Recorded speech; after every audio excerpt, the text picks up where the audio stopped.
Un monde.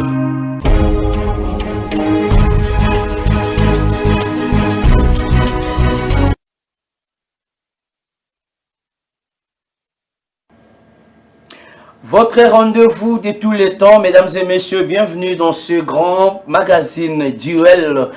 Comme nous ne cessons de le dire, du choc des idées jaillit la lumière. Aujourd'hui, la lumière sera encore faite autour de cette grande thématique, un sujet qui défraie la chronique. Eh bien, nous en parlerons tout au long plutôt de cette émission. L'émission Duel de ce jour qui reçoit pour vous deux grandes figures de la politique de notre pays. Il s'agit notamment de Maître Fall Mamba. Lui, il est cadre de l'Alliance pour le changement. Maître Fall, bienvenue. Merci beaucoup, chevalier de la plume. Merci de nous avoir reçus en ce jour. J'ai encore revu M. Freddy et ça fait belle lurette. Je suis vraiment émerveillé de les revoir. Je salue tous les Congolais qui nous suivent en ce moment. Les Congolais de partout à travers le monde. Partout, et particulièrement à l'honorable Jean-Marc Kabound à Kabound depuis la prison centrale de Makala. Lui, à ce jour, qui est les prisonniers personnels de M. Tshisekedi et l'otage politique de M. Tshisekedi. Je le salue et je le réconforte depuis la prison de Makala. Depuis sa cellule. Qu'il sache de là où il est, qu'il sache que nous, ces lieutenants, nous sommes là, nous allons arracher. Nous n'allons pas commander, mais arracher sa liberté. Très bien. Et puisque vous avez cité M. Fedi Mukendi, je le salue. Lui, il est cadre de l'Union pour les valeurs tshisekedistes et UVT. Je ne sais pas si j'ai massacré le nom. Bienvenue à vous. Vous êtes un habitué de Duel. Merci beaucoup, Jossard. Merci pour l'invitation. Et merci de l'honneur que vous ne cessez de nous faire. Voilà. Je suis heureux aussi de participer pour la énième fois à cette émission. Surtout en face de mon ami et frère Fall Mamba. Je crois que nous allons pouvoir avoir un duel républicain. Nous l'avons toujours dit, un débat républicain, un duel républicain. Ouais. Donc, je disais que je suis de l'Union pour les valeurs tshisekédistes. Vous êtes de l'Union sacrée? Oui, de l'Union sacrée. C'est le parti cher à l'honorable sénateur José Kalala Kalala, qui est le premier vice-président du Sénat, que je salue chaleureusement en passant. Je salue aussi en même temps tous les prisonniers en ce moment à travers la République. Je sais qu'ils passent de moments difficiles. On nous suit aussi à la prison centrale de Makala. Les uns sont en train d'être rééduqués. Les autres attendent qu'ils soient jugés. Les autres sont déjà condamnés. Nous disons que nous sommes de cœur avec eux. Nous pensons que l'un de ces 4 matins, nous allons nous revoir avec eux. Bien sûr, changer de comportement par rapport à avant qu'ils soient en prison. Nous entamons directement le sujet, nous en passons de biscuits de l'émission, compte tenu du temps. Nous passons directement au sujet du jour. Mesdames et messieurs, je vous annonce qu'on va parler de la RDC au Conseil des droits de l'homme de l'ONU, faiblesse et force. Nous allons analyser avec les invités ici présents et ce que la RDC peut tirer comme bénéfice au niveau international, surtout à ce niveau-là. Voilà, monsieur Fedi Mukendi, je commence avec vous. Le pays, votre pays, la République démocratique du Congo, via le travail de son gouvernement, aujourd'hui, siège au Conseil des droits de l'homme au niveau des Nations Unies. Est-ce une fierté? Est-ce un devoir? Est-ce une responsabilité? Ou ce n'est pas opportun? Merci, M. Jossard. C'est à la fois une grande fierté nationale. Le ministre porte-parole du gouvernement, Patrick Muyaya, l'a dit. Il a dit que l'élection de la RDC au Conseil des droits de l'homme devait réjouir tout celui qui se sent congolais. parce que on n'a pas élu le président Tshisekedi, on n'a pas élu son gouvernement, mais on a élu la République démocratique du Congo, d'ailleurs avec beaucoup de voix. Ça devait réjouir chacun de nous parce que le fait que la RDC siège au Conseil des droits de l'homme, c'est une grosse vitrine sur le plan international. La RDC va pouvoir siéger aux côtés d'autres pays du monde et que ça va permettre à notre pays de renforcer la promotion des droits de l'homme, mais aussi la protection des droits de l'homme. Non seulement dans les autres pays du monde, mais aussi c'est une responsabilité pour la RDC de renforcer davantage la situation des droits de l'homme dans notre pays. Cela va pouvoir aider la RDC et ses citoyens. Parce qu'il faut reconnaître que cette élection n'est pas une élection du hasard. C'est justement parce que les pays africains se sont rendus compte que la RDC est en train de faire les efforts vers le respect des droits de l'homme. C'est ainsi, aux côtés des autres 17 pays qui étaient candidats, la RDC a été élue. Cela ne veut pas dire que la RDC a déjà atteint les standards les plus élevés du respect des droits de l'homme. Ce qui veut dire que c'est une responsabilité, le fait d'être élu au Conseil des droits de l'homme, de faire davantage afin que les droits de l'homme soient respectés dans notre pays. Très bien, vous avez épuisé vos 3 minutes. Je suis en train de bien regarder. Maître Falmamba, je pose la même question. Votre pays, la République démocratique du Congo, pour lequel vous vous battez matin, midi, soir, aujourd'hui se retrouve parmi les pays qui siègent au Conseil des droits de l'homme au niveau de l'ONU. Une vitrine internationale, oui, une fierté pour vous en tant que Congolais, patriote congolais. Merci beaucoup, monsieur. Ici, il est question d'abord de comprendre, lorsque nous parlons du respect des droits de l'homme sur le plan théorique et sur le plan pratique. C'est un peu le temps. Je disais ceci. Ici, il est question d'abord de comprendre, lorsque nous parlons du droit de l'homme, sur des aspects à la fois. Le premier, c'est sur l'aspect théorique. Segundo, sur le plan pratique. Mais le fait d'abord de voir votre pays à ce niveau de responsabilité. Laissez-moi évoluer, vous allez comprendre. Vous avez la parole. Ça dit sur le plan pratique. Mais sur le plan pratique, en République démocratique du Congo, peut-on parler qu'il y a respect du droit de l'homme? C'est ça, parce que je touche d'abord l'aspect pratique. Tout de suite, je vous dis faux. La RDC est loin de respecter ce que nous appelons la notion des droits de l'homme. D'autant plus que cette notion égorge plusieurs aspects de la vie sociale, plusieurs aspects de la vie quotidienne, plusieurs aspects à la fois. Tantôt on venait avec vous entendre notre frère camarade Jacques Ndala, qui a déploré comment est-ce qu'il était sodomisé au niveau du service que nous qualifions intelligent, l'ANER. Et cela a été affirmé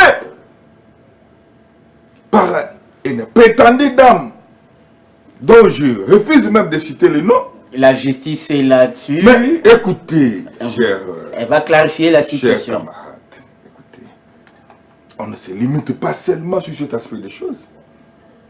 Vous savez ce qui s'est passé au niveau de Goma, où la garde républicaine a tué à bout portant les paisibles citoyens. Deuxièmement, ici, au niveau de la prison centrale de Makala, c'était comme si on était à l'abattoir.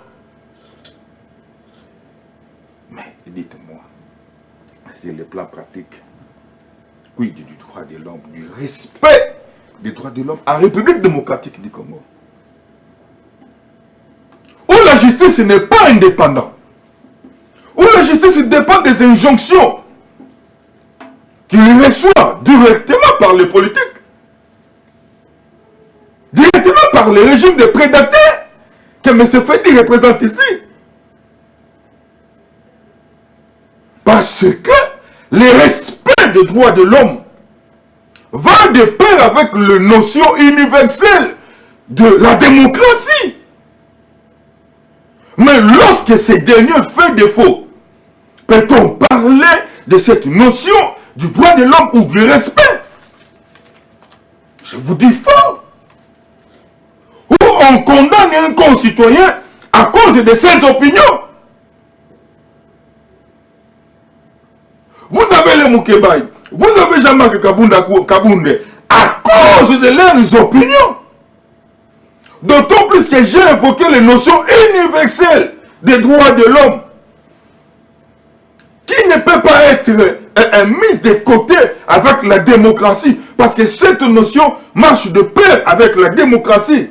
C'est d'ailleurs dans la démocratie classique dont la République démocratique du Congo prétend faire partie que nous trouvons ces derniers. Mais dites-moi, la présence de la République démocratique du Congo, voilà. La question devait être comme ça. Est-ce que c'est une piège pour la République démocratique du Congo ou c'est une récompense? Parce que au niveau international, on sait que la République démocratique du Congo ne respecte pas ce que nous appelons la notion du droit de l'homme.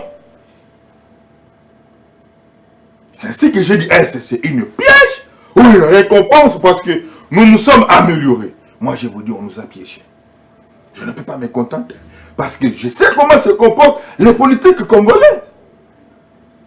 À la trémisse des messieurs, Tshisekedi, qui n'arrive jamais, qui ne sait comment respecter la notion de la démocratie, la notion du droit de l'homme. Très bien. Et donc, motif de joie ou motif d'inquiétude? Donc vous êtes motif d'inquiétude. Merci beaucoup. Motif d'inquiétude parce que nous sommes loin de respecter cette notion. Très bien. Monsieur Fedi, je pense que vous avez suivi les tableaux peints par Maître Fall, Mamba ici présent. Mais si tel est le cas, si nous ne sommes pas un bon exemple en matière du droit de l'homme, pourquoi avons-nous opté pour d'abord postuler et ensuite être élus en lieu et place d'améliorer sur le plan interne notre situation des droits de l'homme? Merci beaucoup, Jean Sarr. J'avais déjà prédit que Maître Fall ne pourra jamais dire quelque chose de bien de la RDC, parce que pour eux, il faut brûler la RDC. Comme c'est Félix qui gère, la RDC, il faut la brûler. Il faut l'effacer de la carte de l'Afrique et du monde. On ne parle pas ici si la RDC respecte les droits de l'homme ou non. Nous parlons du fait que la RDC a été élue. Mais il faut avoir aussi des prérequis. Écoute, j'y arrive. J'y arrive. La RDC n'est pas le pire des pays en matière de droits de l'homme. Il y en a qui tuent tous les jours. Quand tu parles comme il parle, là, il sort et puis on les tue. Allez à côté, le Rwanda. La RDC n'est pas les pires des pays.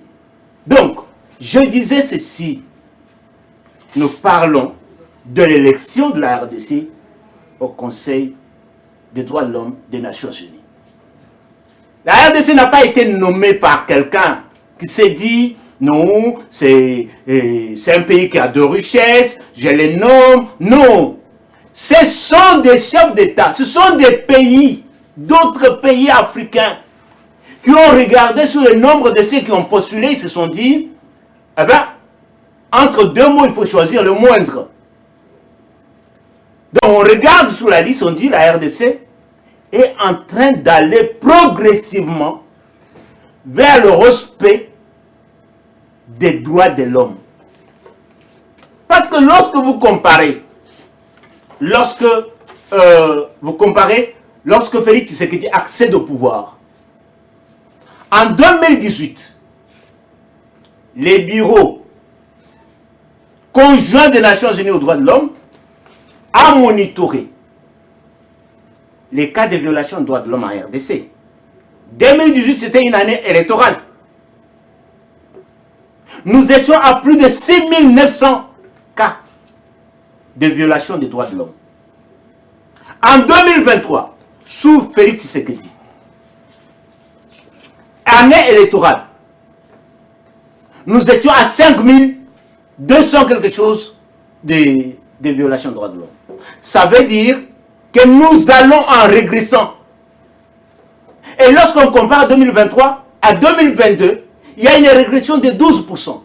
Ça, ce n'est pas un rapport écrit dans les bureaux des ministres, d'un ministre du gouvernement. C'est un rapport que nous pouvons juger plus ou moins indépendant, même si parfois on y met n'importe quoi. Et dans le rapport de 2018, parmi les cas de violation des droits de l'homme, il y avait les exécutions extrajudiciaires. Alors qu'en 2023, il n'y en a pas eu un seul. Donc, je veux dire ceci. On sent qu'on est en train de progresser. On sent qu'on est en train de progresser. Le fait même que la RDC a été élue, c'est une responsabilité de plus. Vous l'avez dit. Pour obliger la RDC de respecter les droits de l'homme davantage. Vous comprenez? Le fait qu'on a arrêté Mike Mkebayi, le fait qu'on a condamné Jama Kabound, ça n'a rien à voir avec les droits de l'homme. Parce que vous vous rappelez, tous ces gens ont des dossiers. Jama Kabound a été jugé en bonne et due forme avec des avocats. Avant même qu'il soit arrêté, il a fait des tours là-bas avec ses militants. Il va à la Cour de cassation avec des militants pleins. Ça n'a jamais existé dans des pays où on ne respecte pas les droits de l'homme. Il partait et revenait en homme libre. Il part et il revient en homme libre. Un pays qui ne respecte pas ces lois, qui ne respecte pas les droits de l'homme. Mais M. Kabound, comme il s'était attaqué au président de la République, on devait le prendre du coup et le jeter en prison. Nous avons connu dans ce pays les gens qui ont osé de critiquer les régimes. Ils n'existent même pas. Les gens ont été jetés dans le fleuve. Les autres ont été mis dans la fosse commune. Donc, je ne dis pas que nous avons déjà atteint les standards de respect des droits de l'homme. C'est une lutte de tous les jours. Même le président Tshisekedi lui-même, il le dit, que nous sommes en train de lutter pour améliorer. Il faut vous rappeler que l'écosystème politique de notre pays est composé à plus de 50% de gens qui ont géré avec Joseph Kabila, qui ont géré avec M. Laurent Désiré Kabila, qui ont géré avec Mobutu. Donc, amener tous ces gens à changer d'un coup, c'est pas facile. C'est pas facile, sinon vous allez mettre tous les responsables en prison. Parce que c'est le même cas. Quand vous allez dans l'opposition, vous allez trouver que beaucoup de gens qui sont dans l'opposition ont appris l'opposition sur l'État dans la rue. Ils n'ont même pas eu le temps de lire pour savoir l'opposition c'est quoi. Ils sont restés dans le négativisme. On refuse tout, même ce qui est dans l'intérêt du peuple pour lequel on parle. On refuse tout, même ce qui est dans l'intérêt de la République au nom de laquelle on parle. Comment vous pouvez être Congolais? Votre pays est élu pour siéger au Conseil des droits de l'homme. Vous vous opposez. Nous avons vu même certains opposants aller à l'Assemblée générale, faire de bruit. Non, la RDC ne doit pas être... Bon, si la RDC n'est pas élue au Conseil des droits de l'homme, toi, monsieur de l'opposition, tu gagnes quoi? Félix perd quoi? Il perd quoi? Parce que c'est l'honneur de notre pays. Félix va partir un jour, l'honneur de la RDC va rester. En étant au Conseil des droits de l'homme, on va parler de la RDC à travers le monde tous les jours. Et quand je me rappelle, j'étais dans un pays en Asie. On pose des questions sur d'autres pays, on ne connaît pas. Mais on reconnaît la RDC grâce à Mazembe. Non, le pays de Mazembe, la RDC, ça. Vous comprenez? Ça fait la fierté quand tu es dans ce pays-là, on parle de vous. Très bien. Mais il faut être vraiment, je ne sais pas, bon, Fall, c'est mon ami, je ne sais même pas dire d'autres choses. Il faut être vraiment méchant pour ne pas aimer votre pays. Vous pouvez ne pas aimer Félix, bien, mais aimer ne fût que la RDC. Alors, Maître Fall, nous avons vu quelques opposants s'opposer au niveau déjà de la candidature, s'opposer.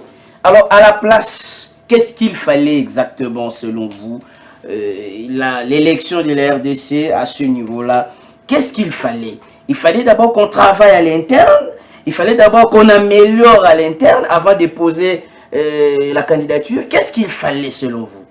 Je vais vous répondre, mais pas comme vous voulez entendre, mais comme le peuple veut entendre. Vas-y. Écoutez. Les amis avaient-ils raison ou tort d'agir de cette façon? De s'opposer à la candidature. J'ai dit ceci. Leur manière d'agir, ils avaient raison ou tort? À vous de répondre. J'en reviens. Non, je ne vous pose pas la question. J'en reviens. Mais nous avons au niveau interne la CNDH, qui est la Commission nationale des droits de l'homme, qui est pilotée par M. Paul Sapou. Ne serait-ce, il faut voir comment est-ce que cette institution est gérée. Là, nous sommes d'abord au niveau interne. Il faut voir comment est-ce que cette institution est gérée et conduite par M. Paul Sapou. Il faut voir.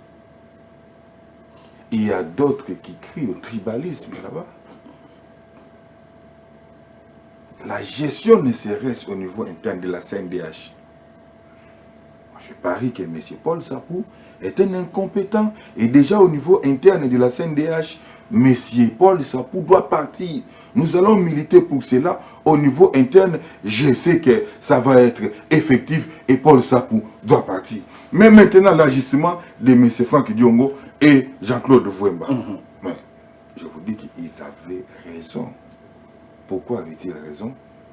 Vous savez comment Franck Diongo a quitté le pays? Vous savez comment M. Vouemba a quitté le pays?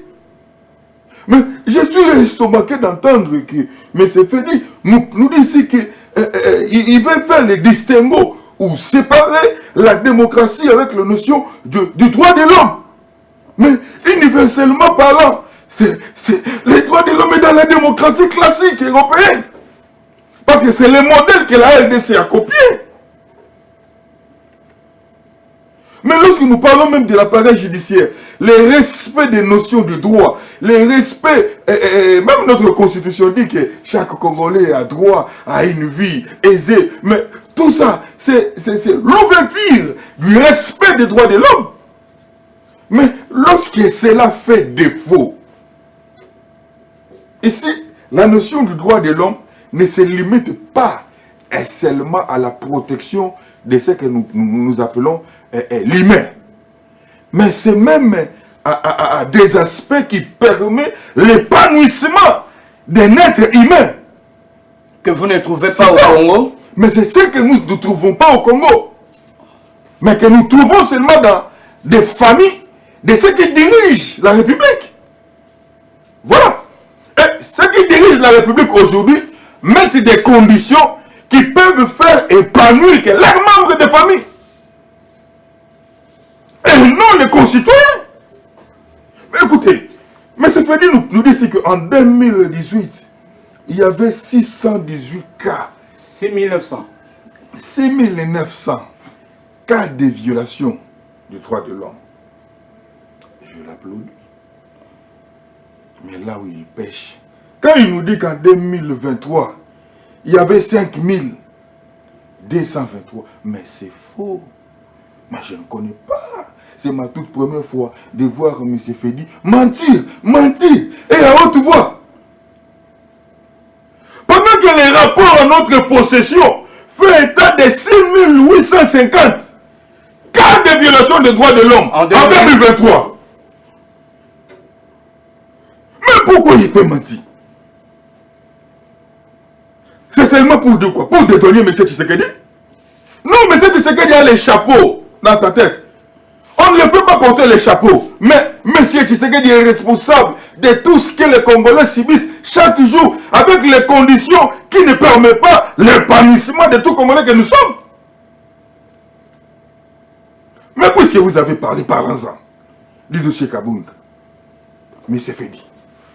Pouvez-vous nous dire, depuis que la République a existé, l'assignation à résidence est surveillée sur la prison centrale de Makala? Depuis que la République, c'est où? Au monde, c'est où? Dans la démocratie classique, c'est où? Ça existe, c'est où? Pouvez-vous nous dire? D'un côté, et vous allez dire que le respect de la procédure avait été respectée.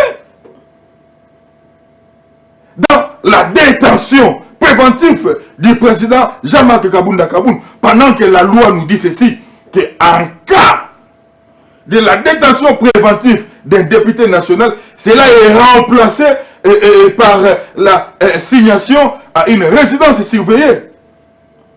Mais nous avions vu ici ce qui s'est passé. Les parquets qui contredisent, qui refusent, qui s'opposent à la décision de la justice. Les parquets s'opposent, ils refusent d'exécuter une décision. Nous avions vécu cela. De la forme jusqu'au fond, le dossier Jean-Marc Kabounda Kaboun, c'est un dossier fabriqué de toutes pièces par le régime Tshisekedi, parce que les injonctions provenaient de M. Tshisekedi, qui lui ne comptait que, ne jurait que sur la condamnation de Jean-Marc Kabounda Kaboun. Ce que je dis ici, Tshisekedi nous suit. Et il sait que Kaboun, c'est son otage politique.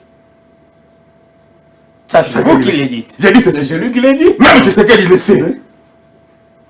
Tshisekedi sait que Kaboun, c'est son otage politique. Alors, mais en termes du respect des droits de l'homme, tel que nous l'évoquons ici, en République démocratique du Congo, c'est la théorie.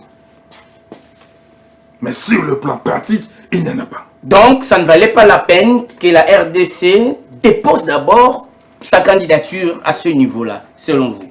Bon, au regard du tableau que vous avez peint ici. Mais évidemment, je ne vois pas l'importance. Ça, je dois vous le dire. Parce qu'il y a un pays qui se vaut respectueux des textes, respectueux de sa population, doit d'abord commencer par soigner au niveau interne. Mais si déjà au niveau interne, ça pêche, mais du reste, vous voulez quoi? Ça, ce sont des formalités qui ne vont rien profiter à la population congolaise. Très bien. Alors, M. Fedi, je sais que peut-être vous avez à rebondir, mais laissez-moi vous poser cette question. Qu'est-ce que la RDC gagne directement en étant à ce niveau-là? Avez-vous une idée sur ce que le pays peut tirer comme dividende en siégeant en tant que membre au Conseil des droits de l'homme à l'ONU? Je pense que j'ai répondu à cette question-là au début. J'y reviens. Je reviens. Pour bien expliquer ceux qui nous suivent, il y a des questions comme ça que la population ne cesse de se poser. Ouais. J'aime beaucoup Maître Fall, parce qu'en fait, comme il l'a toujours dit, ici il parle comme politicien, il ne parle pas comme juriste. Je ne veux pas trop entrer dans les dossiers Jean-Marc Kaboun. C'est pas le sujet du jour. C'est notre vieux, il a été le président de notre parti. On partage la peine qu'il a aujourd'hui en étant en prison. Mais c'est l'état de droit pour lequel lui-même a milité, qui fait qu'aujourd'hui, malheureusement, il se retrouve en prison. Mais je suis aussi peiné que maître, je ne sais pas, les rapports que lui a lus. Les téléspectateurs qui sont à la maison peuvent entrer sur Google, demander les rapports du Bureau conjoint des Nations Unies sur les violations des droits de l'homme à RDC. En 2023, on va vous dire que 5270 quelque chose, donc une réduction par rapport à 2022 de 12%. Donc en 2024, je pense qu'il y aura une réduction probablement avec cette élection de la RDC au Conseil des droits de l'homme. Je parie que fin 2024, qu'il y ait la réduction de cas de violation des droits de l'homme même de 50%. Parce que c'est aussi une responsabilité pour la RDC, qui est élue à ce niveau-là, d'améliorer davantage la situation des droits de l'homme dans son pays. Mais aussi en 2023, c'était une année électorale. Et sans oublier ces 5200 cas répertoriés par les bureaux conjoints des Nations Unies, la plupart des violations des violations des droits de l'homme se sont perpétrées par les groupes armés. Ça, c'est ce bureau qui le parle à l'est de la République démocratique, où les groupes armés appuyés par le Rwanda agissent en maître. Ils ne regardent pas la loi, ils ne regardent pas la Constitution, ils ne regardent pas les instruments internationaux. Ils agissent comme ils veulent. C'est pour dire que la République avance, même si nous n'avons pas encore atteint les seuils voulus. Les pays africains qui ont élu la République démocratique du Congo ont comparé la RDC aux autres pays d'Afrique. Ils ont trouvé que la RDC, c'est une meilleure élève par rapport aux autres. Vous comprenez? Donc, je rappelle aux téléspectateurs que l'opposition actuelle, c'est une opposition négativiste. Elle refuse tout.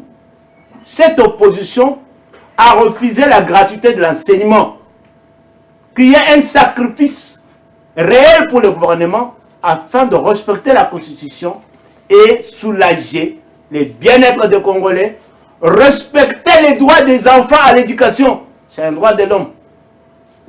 Cette opposition refuse, critique la gratuité de la maternité et la couverture santé universelle. La santé, c'est un droit de l'homme. Et que le gouvernement s'ébat de respecter.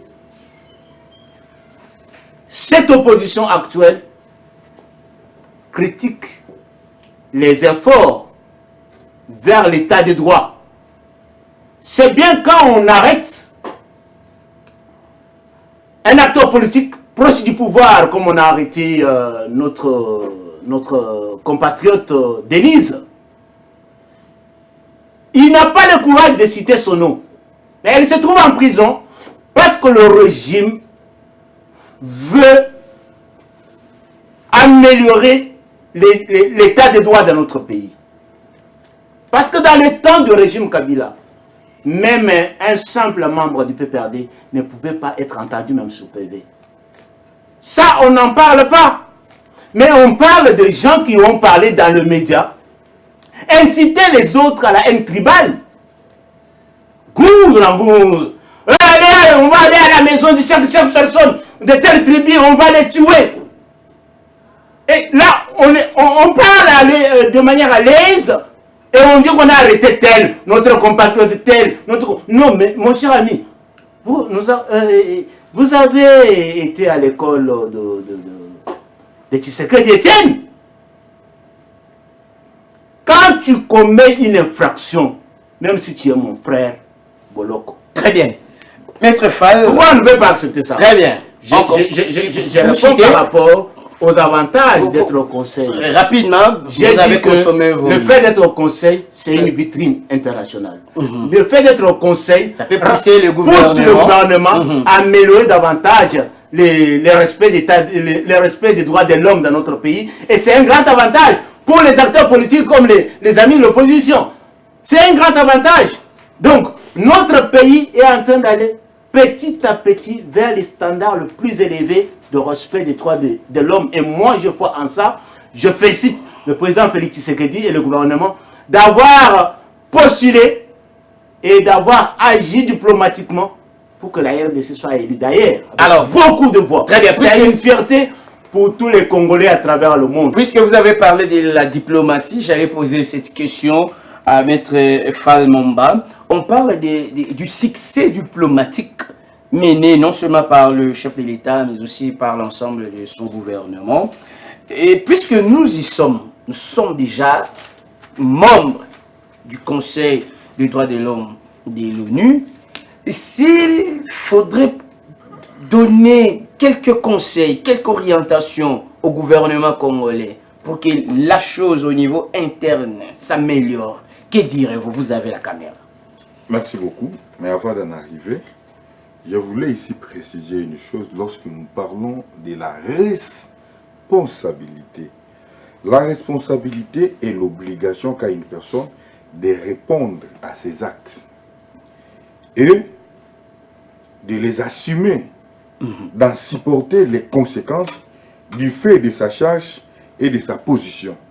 C'est aussi une charge, c'est une mission qu'on confère à une personne. Aujourd'hui, d'abord, c'est que nous devons reconnaître que la République démocratique du Congo a une charge, une obligation, tout en étant membre. Une charge, une responsabilité. Mais il revient maintenant à M. Tshisekedi de savoir comment est-ce qu'il gère au niveau interne avec tous les instruments des droits de l'homme qu'il possède à la République démocratique du Congo. La CNDH avec M. Paul Sarr, l'incompétence et tout ça. Vous voyez maintenant qu'il se pose des problèmes graves qu'il faut d'abord éradiquer avant même de parler à ce qui concerne les droits de l'homme. C'est là où M. Freddy n'arrive pas à comprendre. Il évoque le code de Etienne Tshisekedi. Donc vous faites partie. Etienne Tshisekedi n'est pas n'importe qui. On ne peut pas parler d'Etienne Tshisekedi avec légèreté. Lorsque vous êtes incapable de gérer la chose de l'État, vous allez prendre le nom d'Etienne Tshisekedi. S'il était en vie, il allait être le premier opposant de M. Tshisekedi. Félix. Le premier opposant de Félix Tshisekedi allait être Etienne Tshisekedi de reste mémoire.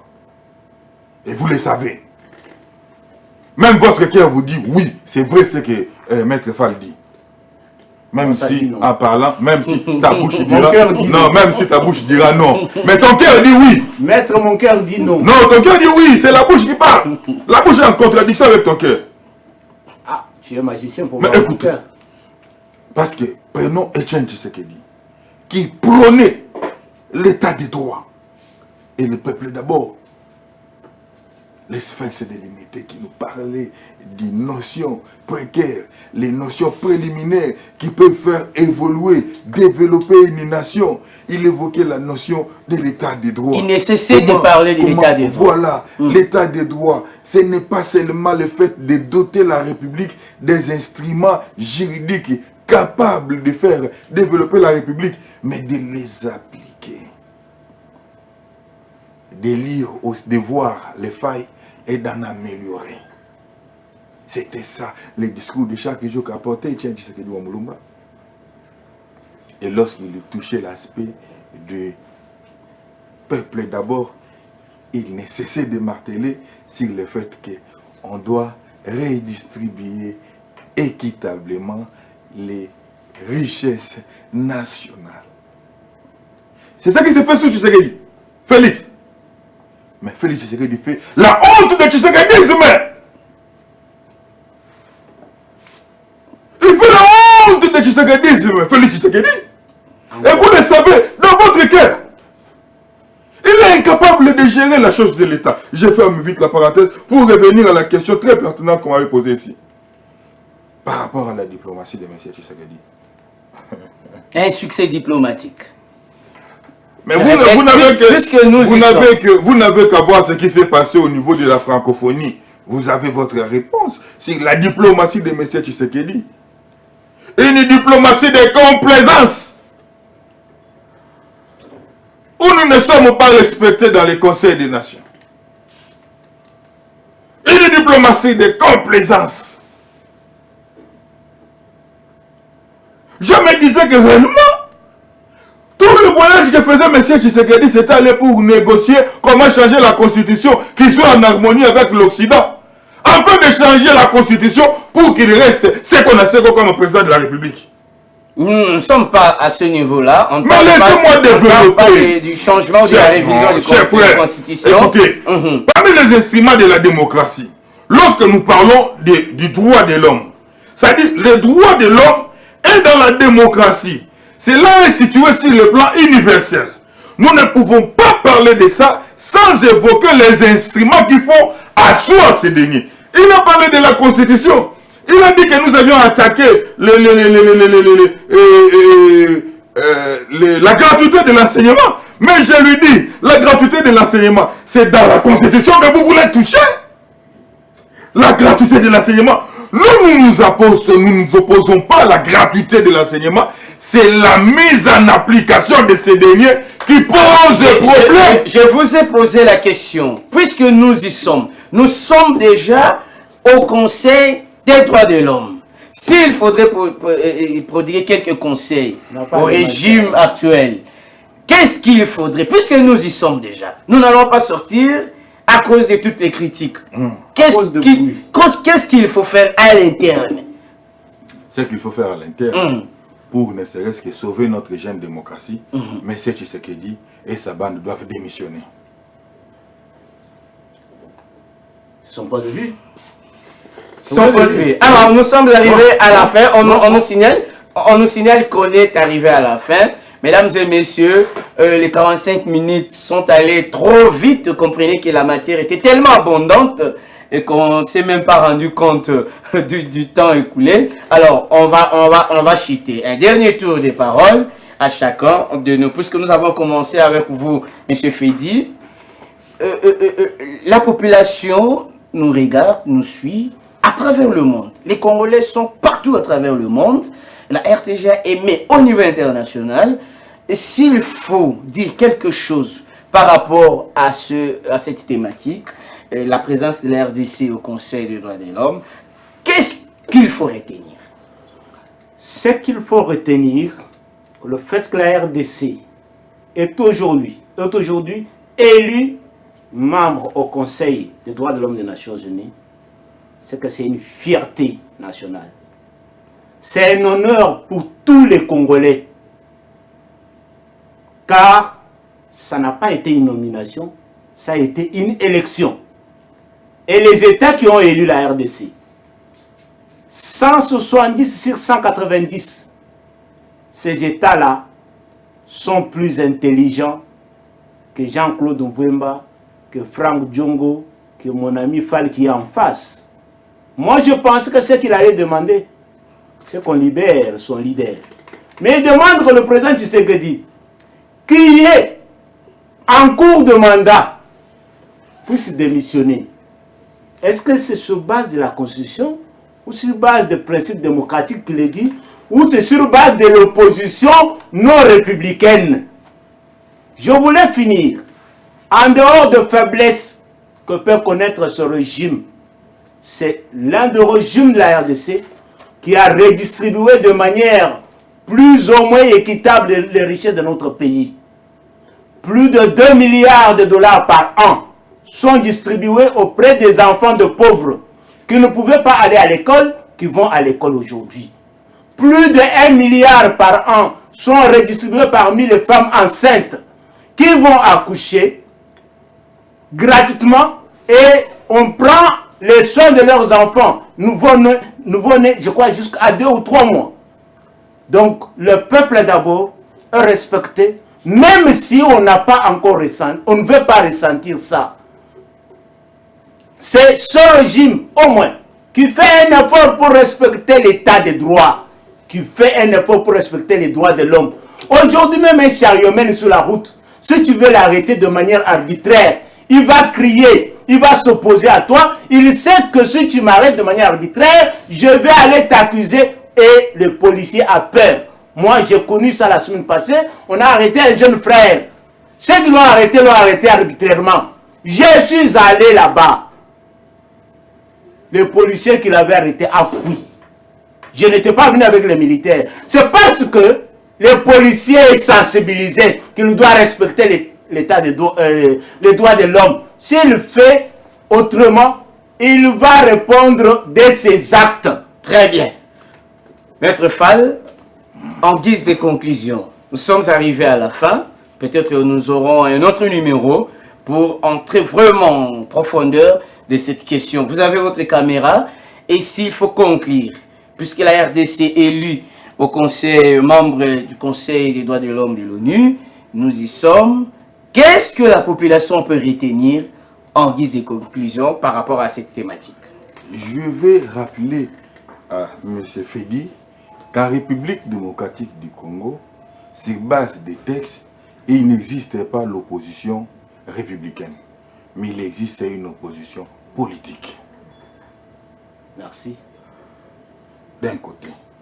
Mais de l'autre côté, lorsque nous exigeons sur le fait que M. Tshisekedi doit démissionner, c'est par rapport aux responsabilités régaliennes que la population l'avait conférées et qu'il est incapable de les mettre en application sur tous les aspects des choses. Parce qu'ici, je parle de la notion de la gestion de la res publica. Dites-moi, sur le plan social, ce que Tshisekedi a fait. Nous sommes en train de Sur le plan économique. Nous sommes en train de chuter. Sur le plan environnemental. Maître Fall, je rappelle que vous êtes en train de conclure. Je suis en train de Je rappelle que vous êtes en train de conclure l'émission. Il faut seulement souligner ou m'attirer sur cet aspect des choses. Vous allez voir que quand vous allez au camp Lufungula, l'état de l'insalubrité, l'état, la santé même de nos policiers, vous allez remarquer qu'il y a à faire, il y a à boire et à manger. Si vous allez au niveau des camps Lufungula, si vous allez au niveau des camps Lufungula, aujourd'hui à l'école primaire, voilà, quand il parlait, j'étais calme. Maintenant, il veut m'embrasser. Mais maintenant,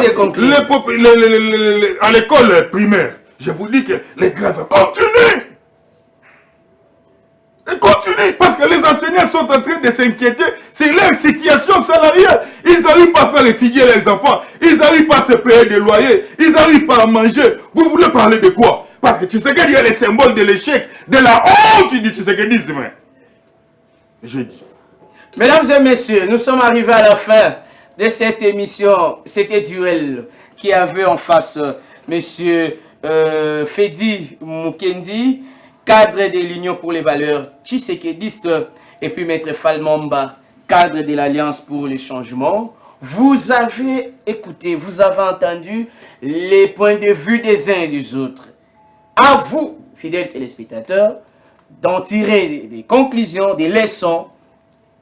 Ici, nous avons prêché la vérité. Je pense que la vérité a été dite. Merci à la grande équipe qui nous a tenu compagnie. Je ne cesse de remercier David Dinganga, le réalisateur attitré de ce grand magazine, de cette grande émission. Fiestambou, merci beaucoup à vous. Guillaume Kakwende, merci de votre participation. 33 Chitenge, je vous salue de là où vous êtes. Et toute la hiérarchie de la RTGA pour la confiance que vous ne cessez de nous faire. Merci également à tous les téléspectateurs de partout à travers le monde pour votre attention soutenue. Nous vous retrouvons très prochainement. Retenez ce rendez-vous chaque mardi à 20 h et chaque jeudi à 7 h 30. Vous serez autour de cette table pour suivre ces grands magazines, cette grande émission au duel qui se termine par là pour aujourd'hui. Merci à mes invités. Merci à vous, M. Fall. C'est nous qui vous remercions. Merci, M. Fedi. Merci, Maître Fall, je pense que c'était la première fois, mais ça ne sera pas la toute dernière fois. Alors, on se termine par là. Comme nous sommes des Congolais, les débats étaient républicains. On va se saluer pour vous dire au revoir.